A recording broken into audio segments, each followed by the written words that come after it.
નમસ્કાર, હું ડૉક્ટર દીક્ષા એસ સાવલા, મહિલા આર્ટ્સ કોલેજ, સંસ્કૃત વિભાગ, હિંમતનગર. નમસ્કાર. દર માસે આપણે સુંદર મજા આયામોથી મળતા રહ્યા છીએ. એ માટે શ્રી આદરણીય ભાવેશભાઈ મેરાણીજીનો ખૂબ ખૂબ અભિનંદનને પાત્ર છે. આ માસનો ટૉપિક છે લાયકાત. મારું શીર્ષક મેં આપ્યું છે જીવનની સાફલ્યતાનો રૂપ લાયકાતનો સેતુ. સફળતાની પહેલી સીડી એ લાયકાત શું છે? લાયકાત એટલે કોઈ પણ કામ, નોકરી, પરીક્ષા અથવા જવાબદારી નિભાવવા માટેની જરૂરી શૈક્ષણિક, તકનીકી અથવા વ્યક્તિગત ક્ષમતા. લાયકાત માત્ર ડિગ્રી કે સર્ટિફિકેટ સુધી મર્યાદિત નથી.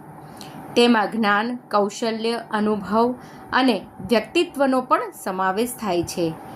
જેમ અત્યારે નવી શિક્ષણ પ્રણાલીમાં કૌશલ્યને પ્રાધાન્ય અપાયું છે, એ જરૂરી હતું. સાથોસાથ આપણે જોઈએ છીએ કે આદરણીય શ્રી સંજયભાઈ રાવલજી, જે આણંદમાં સ્કિલ યુનિવર્સિટીનું નવું આયામ શરૂ કરવા જઈ રહ્યા છે, એ પ્રશંસનીય અને સરાહનીય બાબત છે, જેનાથી નવા કૌશલ્યવર્ધક મનુષ્યત્વનો આપણને ઓપ મળશે. સામાન્યતઃ લાયકાતના પ્રકારો. ભારતમાં લાયકાત અને બંધારણ. ભારતીય બંધારણના આર્ટિકલ 16 મુજબ સરકારી નોકરીઓમાં તમામ નાગરિકોને લાયકાતના આધારે સમાન તક મળવી જોઈએ એવો અભિગમ છે. કોઈપણ નાગરિકને ધર્મ, જાતિ, લિંગ કે જન્મસ્થળના આધારે એ વંચિત કરી શકાતું નથી. કાયદો ઓળખે છે લાયકાત, લાગણી નહીં. આજના યુગમાં લાયકાતનું ખૂબ મહત્ત્વ છે. સ્પર્ધાત્મક પરીક્ષાઓ જેવી કે જીપીએસસી, યુપીએસસી, નીટ, જી વગેરે ચોક્કસ લાયકાત જરૂરી છે. નોકરીની તકો સરકારી અને ખાનગી ઉભય ક્ષેત્રે લાયકાત મુજબ નિમણૂક થાય છે.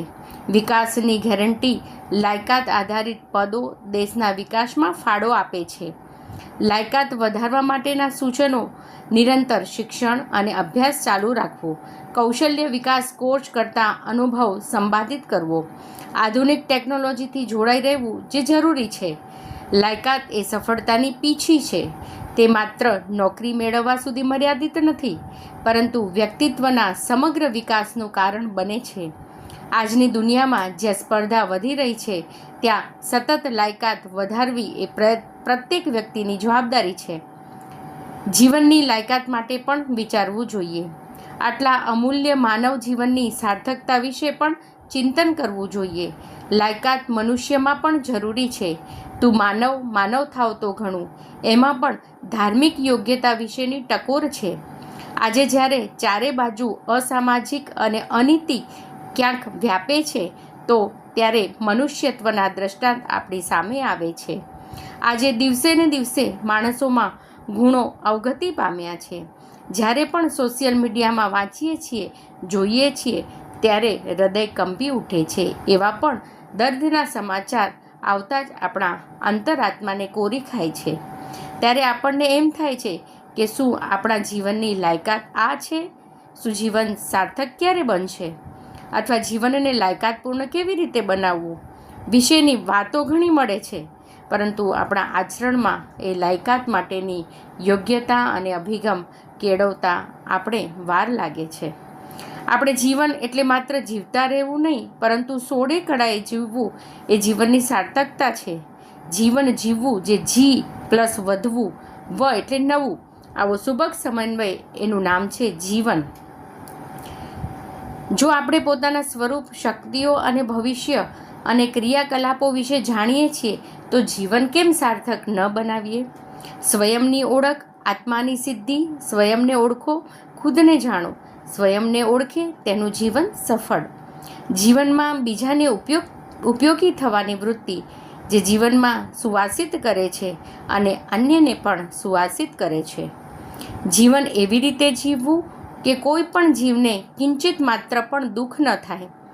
જન્મો જન્મના બંધનમાંથી મુક્ત થવા માટેનો ધ્યેય હોવો જોઈએ.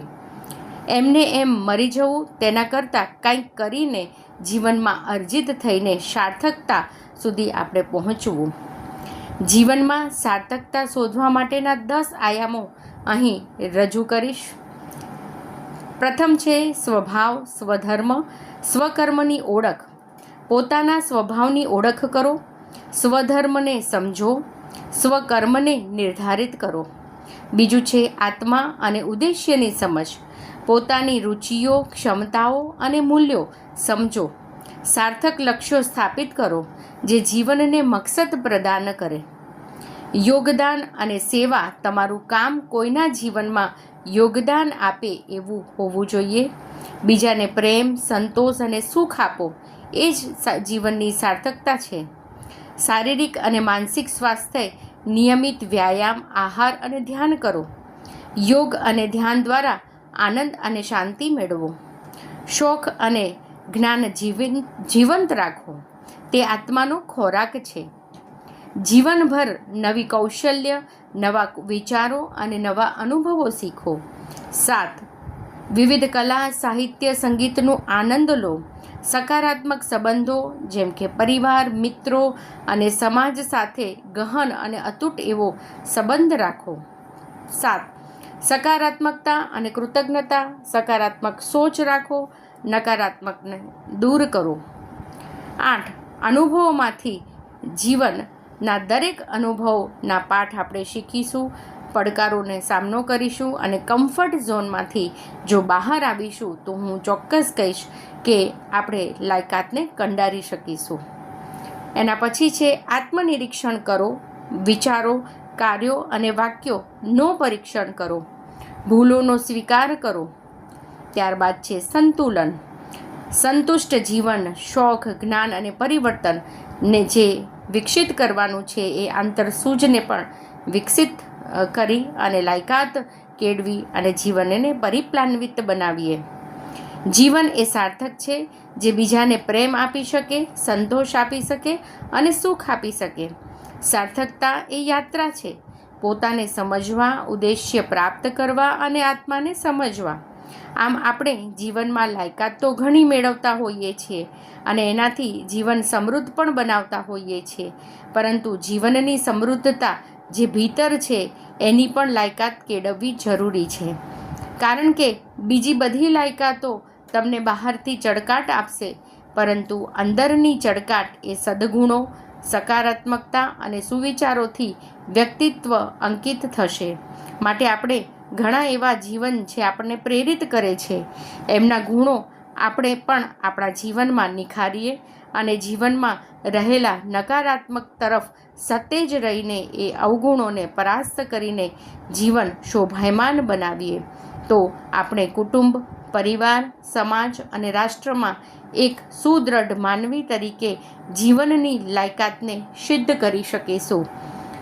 તો ખૂબ સુંદર મજાના આયામ સાથે આપણે લાયકાત વિશેનો ટૉપિક અહીં મૂક્યો અને જીવનની લાયકાતને આપણે પરિણમીશું તો ચોક્કસથી નવા એક દેશ, રાષ્ટ્ર અને પરિવાર અને સમાજનું યોગદાન આપણે આપી શકીશું. તો આવા શુભ વિચારોથી આપણે પરિપ્લાન્વિત કરનાર શ્રી ભાવેશભાઈ મીરાણીજીનો પુનઃ અભિવાદન અને વંદન. શુભમ ભૂયાત.